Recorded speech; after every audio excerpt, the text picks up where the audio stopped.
அல்லாஹ் சொன்ன வார்த்தை. நிறைய நேரங்களில் கஷ்டம் என்பது நாமலாம் உண்டாக்கிக்கிட்டோம். நம்ம உண்டாக்குறதுதான் பெரிய சோதனை. உஸ்மான் இப்னு மதூன் ஒரு பெரிய சஹாபி இருந்தாங்க. பெருமானாருடைய சஹாபிகள்ல உஸ்மான் இப்னு மதூன் ரொம்ப பெரிய சஹாபி, ரொம்ப செல்வாக்கான சஹாபி. அவங்க மனைவி ஒரு தடவை நபிகள் நாயகம் ஸல்லல்லாஹு அலைஹி வஸல்லத்துடைய வீட்டுக்கு வர்றாங்க. எதுக்கு வர்றாங்கன்னா, நபியினுடைய மனைவிமார்களை சந்திச்சுட்டு போலான்னு வர்றாங்க. நபியினுடைய மனைவிமார்கள்லாம் சில நேரங்கள் அசம்பிளி ஆவாங்க. ஒரு குறிப்பிட்ட நேரம் டெய்லி ஒன்று சேருவாங்க.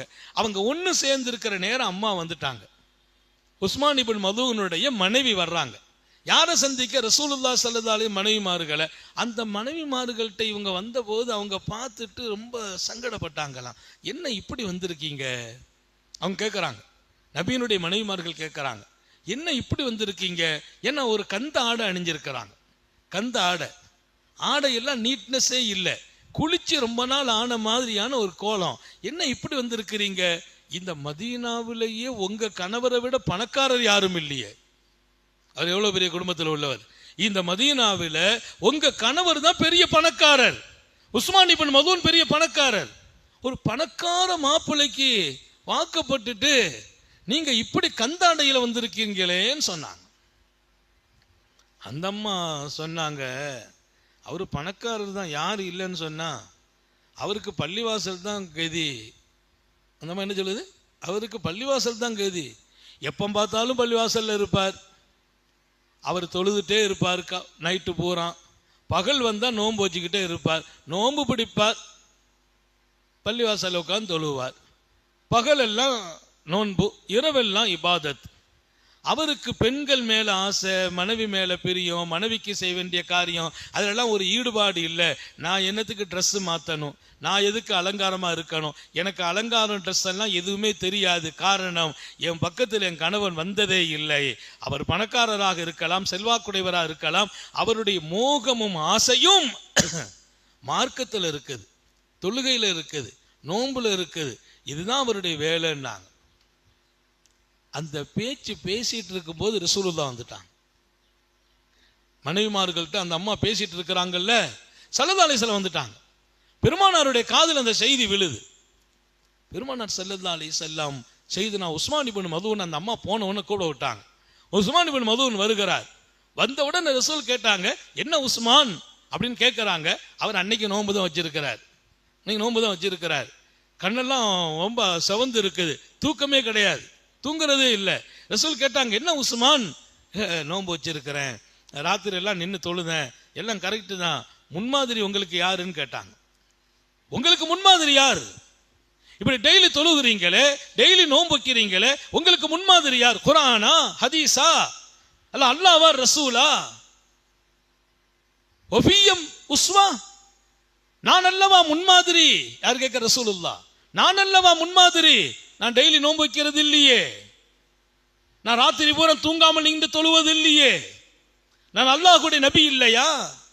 நான் கொண்டு வராத புதிய மார்க்கம் ஒன்று இருக்கிறதா? நான் கொண்டு வராததை நீங்கள் எடுத்துக்கொள்கிறீர்களா? யாரு சொன்னது உங்களுக்கு? தினமும் உட்கார்ந்து நோன்பு வைக்கிறதும் தொழுகிறதும் அதெல்லாம் நான் கற்றுக் கொடுத்தேனா? மார்க்கத்தை கூடுதலா செய்வதற்கு கூட அனுமதி இல்லை. நான் செய்யாதது நீங்க எப்படி செய்யலான்னு கேட்டாங்க ரசூல். உடனே அவர் சரண்டர் ஆகிட்டார். யார் ரசூலல்லாஹ், என்ன சொல்றீங்க? ஆமா தப்புன்னாங்க. தப்பு, தொழுக தான் தப்புங்கிற, நோன்பு தான் தப்பு, நோன்பு பிடிக்கிறது தப்பு. நோன்பு தானே பிடிச்சிருக்கேன், டெய்லி பிடிக்க கூடாது. ராத்திரி பூரா தொலைத்தானே செய்யற, டெய்லி நின்று தொழக்கூடாது. உங்களை யார் அனுமதித்தது? தூங்க வேண்டாமா? அது உடலுக்கு செய்ய வேண்டிய கடமை. தூங்க வேண்டுமா இல்லையா? உங்கள் மனைவி யாருக்காக? உங்களுக்காக இல்லையா? உங்கள் மனைவியின் சந்தோஷத்தை உங்களால் கொடுக்க முடியவில்லையே, நான் ஒரு நபி இல்லையா? என் மனைவியர்களை சந்தோஷப்படுத்துகிறேன். அந்த உபதேசம் இருக்கு பாருங்க, கோல்டு வடிவத்தில் இன்றைக்கு அது தெளிவாக்கப்பட்டிருக்கிறது. கோல்டு எழுத்துக்களால் பதிவு செய்யப்பட்டது. பெருமானாருடைய அந்த அறிவுரை ரொம்ப மகத்தானது. இந்த தீனுங்கிறது, இந்த மார்க்கம் என்பது ரொம்ப லேசாக அல்லாஹ் கொடுத்தான். நீங்களா சிரமத்தை உண்டாக்கிக்கிட்டீங்க, நீங்களா ராத்திரி பூரா தொழணும்னு ஒரு கட்டளை போட்டு வச்சுக்கிட்டீங்க, நீங்களா நோன்பு வைக்கணும் முடிவு பண்ணி வச்சுக்கிட்டீங்க. நான் தான் உங்களுக்கு முன்மாதிரி. நான் சொல்லாத வாழ்க்கை அது வணக்கமா இருந்தாலும் சரியில்லை. வணக்கம் தான், நான் சொல்லல இல்ல. காத்தமுன் நபியினுடைய அந்த உபதேசம் அப்படியே தலகீழ அவரை புரட்டி போட்டுச்சு, அப்படியே புரட்டி போட்டுச்சு. ஒரு 10 நாள் கழிச்சு அவருடைய மனைவி இங்க வர்றாங்க. எங்க? ரசூல் ஸல்லல்லாஹு அலைஹி வஸல்லத்தினுடைய மனைவிமார்களை சந்திக்க வர்றாங்க. சந்திக்க வந்தா சுப்ஹானல்லாஹ், ட்ரெஸ்ஸை பார்க்கணுமே, அவங்க உடுத்திருந்த ட்ரெஸ்ஸு வரலாற்றில் ஹதீஸ்ல பதிவு. அந்த அம்மா ரொம்ப மனம், அதாவது ட்ரெஸ் பெண்கள் கணவனோடு வாழ்ந்தா மனம் உள்ள வீட்டுக்குள்ள போடலாம், வீட்டுக்குள்ள மனம் பூசுறது சுன்னத் அவங்களுக்கு. மனைவி கணவனுக்கு சந்தோஷத்தை கொடுக்கறதுக்கு அலங்காரமாக இருக்கணும். அவங்க கணவன் விருப்பப்படுற அளவுக்கு தன்னை மாத்திக்கிடணும் மார்க்க அடிப்படையில். அப்படி ஒரு அலங்காரமாக ஒரு அழகிய மனத்தோடு உயர்ந்த கோலத்தோடு இங்க வந்துட்டாங்க. வந்து உட்கார்ந்து பேசும்போது ரசூலுடைய மனைவிமார்கள் சொன்னாங்க, ரொம்ப நிலைமையெல்லாம் மாத்தமா இருக்கேன்னாங்க. நிலைமையெல்லாம் மாத்தமா இருக்க, ரொம்ப அந்த பணக்கார குடும்பத்தினுடைய கோலம் தெரியுது அப்படின்னு சொன்ன போது அம்மா சொன்னாங்களாம், வேற ஒண்ணும் இல்லை, எல்லாரும் எப்படி இருந்தீங்களோ அப்படி இப்ப நான் இருக்கிறேன்னாங்க. பெண்கள் எல்லாம் எப்படி இருப்பாங்க, ஒவ்வொரு கணவனோடு வாழும் பெண்ணுக்கு எப்படி ஒரு நிலை இருக்குமோ அந்த நிலை இப்போ ஒரு 10 நாளா எனக்கு ஏற்பட்டிருக்குதுன்னாங்க.